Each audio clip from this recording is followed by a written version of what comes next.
여러분의 말 못할 법률 고민을 속 시원히 풀어보는 친절한 생활법률 시간입니다.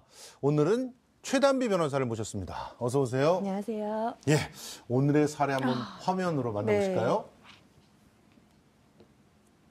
네. 야, 지금 몇 시냐고? 뭐하다 이제야 나타나? 정말 미안해. 그런데 겨우 5분 늦었는데. 이런 개나리가 어디서 말댔구야? 어제 그렇게 혼나고 또 맞고 싶어? 알았어, 미안해. 내가 다 잘못했어. 이제 그만하자.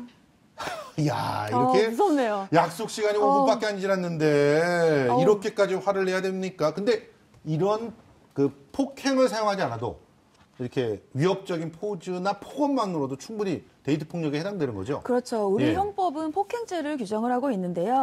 사람의 신체에 대해서 폭행을 가한 자에 대해서는 2년 이하의 징역, 500만 원 이하의 벌금, 구류, 과료 이렇게 처해지고 있어요. 그런데 이러한 폭행이 그럼 연인 간에 있다고 해서 면책이 되느냐? 절대 아니죠. 그렇죠. 연인 간에 있는 이러한 폭언도 데이트 폭력에 해당되고요. 실제 사례가 있는데 한 여성이 남자친구로부터 1년여간 인신공격성 폭언을 받았어요. 그래서 결국 우울증, 정신분열증에 시달린 사례가 있었는데 이러한 경우에도 명백히 폭행이다 이렇게 법원은 판단한 바가 있습니다.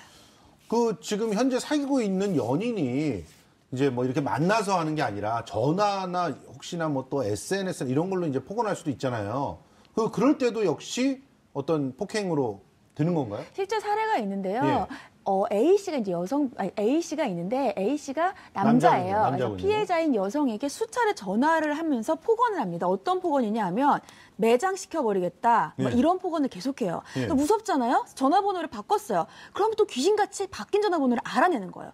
또 전화를 해서 전화번호 다시 바꾸면 내가 가만두지 않겠다. 이런 폭언을 한 수차례 했습니다. 그래서 이 여성분이 남자를 상대로 폭행죄로 고소했는데 원심, 그러니까 1심, 2심에서는 폭행죄가 인정이 됐어요.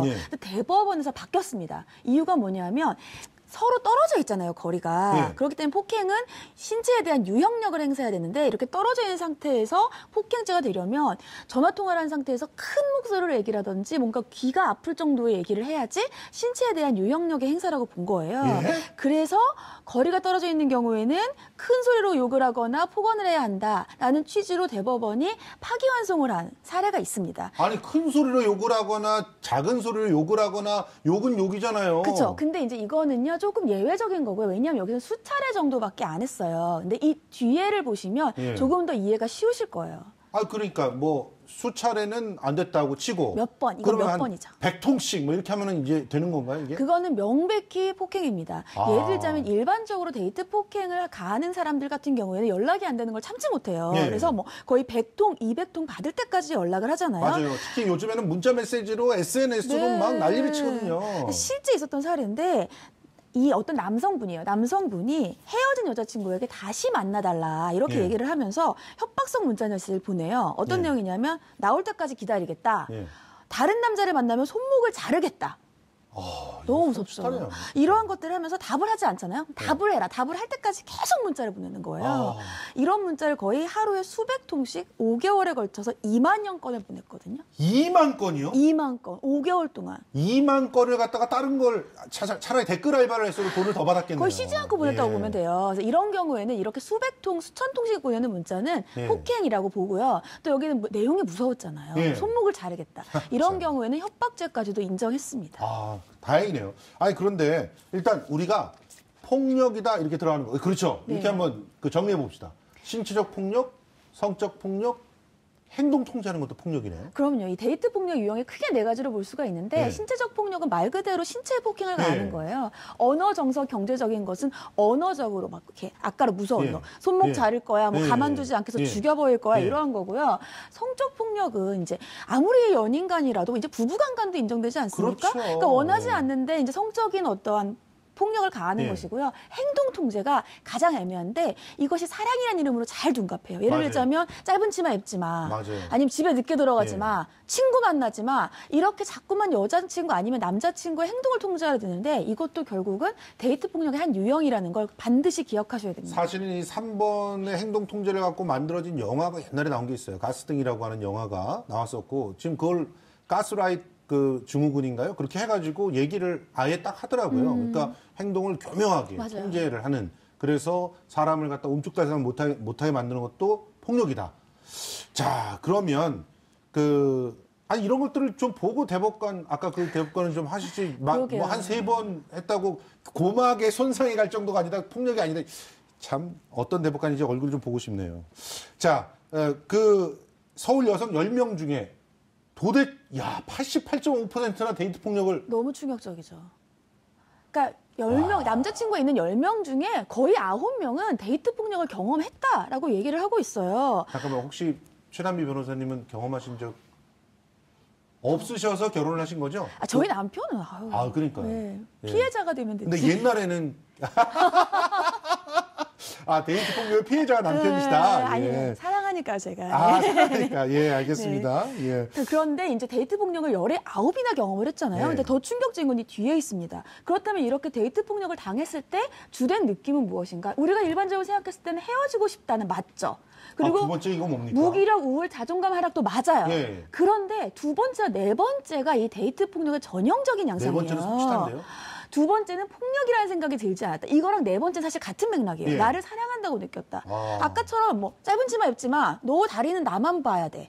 아니면 뭐 늦게 들어가지 마. 너 남자들을 만나지 마. 다 남자들은 다 늑대야. 이게 자신을 사랑한다고 생각하는 경우가 있어요.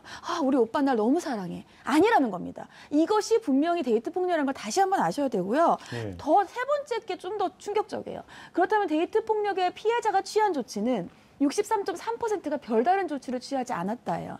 가장 충격적인 게 주변에 알리고 도움을 청했다가 16%밖에 안 된다는 겁니다. 사실은 세 번째가 가장 바람직한 방식이죠. 맞습니다. 그냥 헤어졌을 경우에는 나중에 와가지고 또 폭력을 행할 수가 있어요. 네, 맞습니다. 예. 사실은 그냥 헤어진 것도 쉽지 않아요. 그래서 그러니까요. 요새는 안전 이별이라는 얘기도 많이 하거든요. 예, 맞습니다. 자, 이런 상황에서 데이트 폭력 자가진단법 같은 것을 좀 알아두면 도움이 되지 않을까요? 어떤 게 데이트 폭력이지? 네. 나도 데이트 폭력을 당하고 있나? 생각하시는 분들 한 6가지를 먼저 보십시오. 하나는 통화가 될 때까지 계속 전화한다. 아까 네. 100통, 200통. 네. 두 번째, 누가 함께 있는지 항상 확인하고 네. 자기 잘못을 인정하지 않는 거. 네가 이렇게 했기 때문에 내가 화를 냈지. 네. 아니면 네 번째, 데이트 비용을 한 명이 계속해서 부담한다든지. 이게 경제적인 폭력이군요. 그렇죠. 이게. 예. 집에 못 가게 막거나 옷차림에 간섭하거나 사생활을 간섭하는 것들은 다 데이트 폭력이라고 보시면 됩니다. 영국에서는요 남자친구의 폭력 전과를 확인할 수 있는 법이 통과됐다고 하던데 우리나라에서도 계속해서 이런 얘기가 나오고 있어요. 클레어법이라는 건데 2009년에 클레어 우드라는 영국 여성이 인터넷 연애 사이트에서 만난 남자친구에게 폭력에 시달리다가 살해를 당한 사건이 있었어요. 이때 이후로 경찰에 요청을 하면 내 데이트 상대가 폭력 전과가 있는지 아니면 가정 폭력 전과가 있는지까지 확인할 수가 있고 근데 우리나라는 이 법이 없어요. 맞아요. 그래서 계속해서 이 법을 제정해야 되는 것이 아니냐라는 움직임이 있습니다. 반드시 통과돼야 될 법이라고 생각합니다. 자, 그러면 데이트 폭력을 당했을 때 어떻게 하는 것이 가장 좋은지 방법을 좀 정리를 해볼까요? 첫 번째로요. 증거 반드시 남겨야 돼요. 왜냐하면 여기에 대해서 뭔가 도움을 요청해야 되기 때문이죠. 사진을 찍는다든지 문자를 보완한다든지. 두 번째로는 주변 사람들에게 도움을 반드시 청하셔야 됩니다. 그렇습니다. 세 번째로는 자신의 의사표현. 사랑해서 그런 게 아니라 이런 게 아니라 싫어.